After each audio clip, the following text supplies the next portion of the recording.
Hello, everyone. Welcome back. In this demo, we will show you how to use your disposition software that will help you connect all your deals to vetted and VIP buyers. Let's get started. In the dispositions training, we'll cover submitting your address, speaking on God mode, price per square foot, making contact, make an offer, Artemis mode, building a list, and understanding repeat deals. Submit address. By submitting a warm lead address to InvestorLift and getting it under contract using an option agreement contract, you can also use Artemis mode to help build your buyers list for less than $1 per buyer. Step 1. When you receive an alert or make contact with a homeowner or potential seller, submit the address into InvestorLift using God mode. Step number 2. After you add the address to God mode, you can select between fix and flip or buy and hold depending on your target investor that you're looking to match your deal to. Step number 3. After selecting the desired investor type, you're able to see the price per square foot according to the market activity of what 90% investors are willing to purchase for your subject property by the percent of ARV, rehab costs, and estimated market value. Keep in mind, when you make contact with a potential investor who sends you an inquiry, address request, or message, they will be automatically added to your buyers list. Be sure to select the market you want to invest in and become known to those buyers as a better option over other connections. This will improve your chance of value and add a trust factor to investors who can count on you to bring them good deals. So basically, what I'm saying is once you submit your property into InvestorLift, you're not only able to see how many of those buyers have current deals within that area, but you're also able to start marketing to those buyers. Once you make your deal available, you're able to then start building your buyers list. It's going to cost you, so be prepared. It's a small investment. We recommend $25 to $50 a month, so that you can add an estimate of 25 to 50 buyers. But keep in mind, just by making your deal available, you're also sending that notice out to other investors in the area that you have not made contact with that will get an alert as soon as your property is available. God mode. Using God mode will allow you to see what the current investors are buying deals at and what the price they're willing to pay based on history stats, allowing you to add or contact each investor with the intention to match them with your current deals within 24 to 48 hours after submitting all the information as a disposition manager. This will help you focus on the buyer's persona and user profile, offering you insight into buyer's history, maximum purchase price, price per square footage, estimated hold time, maximum rehab costs, and contact information that provides both their email and associated phone numbers. Keep in mind, when using God mode, it's up to you on how often these buyers are contacted. If a deal meets their criteria, your ability is to vet them. Knowing when to add them to your list as a VIP or vetted buyer and knowing how to remain professional and understand the entire deal flow process when a buyer accepts your terms. We highly recommend spending $25 to $50 a month as a starting point, which will allow you to add qualified buyers to your list and market your deal using only low entry, high return strategy. So basically, yes, your deal becomes available on InvestorLift, and yes, other investors will see it, but you also have the chance to manually add other buyers to your list. So if you spend anywhere from a budget from $25 to $50 a month, these were these are also known as investor credits. Uh, I think you use about one investor credit to actually contact an investor. So you're literally spending $25. You get like 2,500 investor credits. So you're spending 100 investor credits to contact one buyer, which is basically equivalent to $1. Price per square foot. When you submit your deal to InvestorLift or your disposition software, you're able to see what your property is valued at through price per square footage using AI technology. This could be used to focus on properties like single family, get an estimated price per square foot over 700 square feet. Multifamilies, get an estimated price per square foot over 1,200 feet. Townhouse, get an estimated price per square foot over 1,000, or a condo, get an estimated price per square foot over 1,500. Knowing what you're looking for when it comes to matching your deal and understanding the buyer's activity in that chosen market of yours will help you increase your chances of bringing better deals to that table for your buyer's list. Make sure to contact each one over time to add notes to their profile. Use that information accordingly. If you're using Wholesaler Pro 1.0, then match your filters to your buyer's list. If you are using VA services, then do the same when you submit your new list to the agency owners. When you make contact with a potential homeowner or seller, you will need to keep in mind that once you do find an interested party, to remain professional, offer your confidence, offer solutions rather than speak about money or financials right away, and be sure to end all your calls with manners. Collect the necessary information. You need to collect the necessary information like photos, at least 10 photos, and then get your option agreement signed. We don't use purchase and sell agreements because we're only running a simple property evaluation. We're showing them that we do have interest in a property. So we're not going to lock the deal in yet because we still need to get buyers' feedback. This will help you begin to submit your deal through InvestorLift for review, and based on your requirements, what's allowed to post the deal. So InvestorLift has small requirements. You have to have some type of contract that shows you're interested in buying this property. You do have this under contract and you do have the interest of buying it, and you want to be able to use that to be able to post. Option agreement is the first step in figuring out if the property is a good property.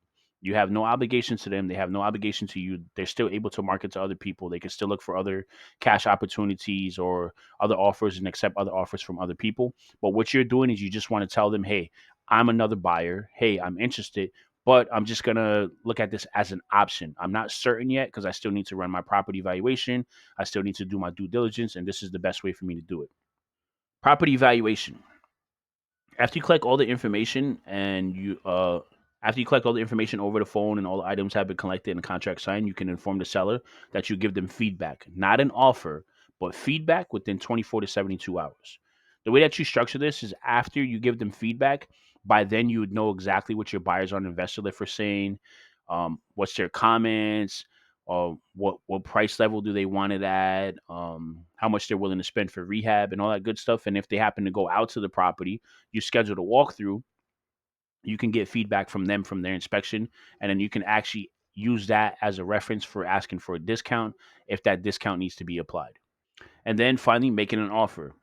Once you have collected your necessary information, submitted your deal to InvestorLift from, and then you got your buyer's feedback, you could then make an offer to the seller based on that feedback.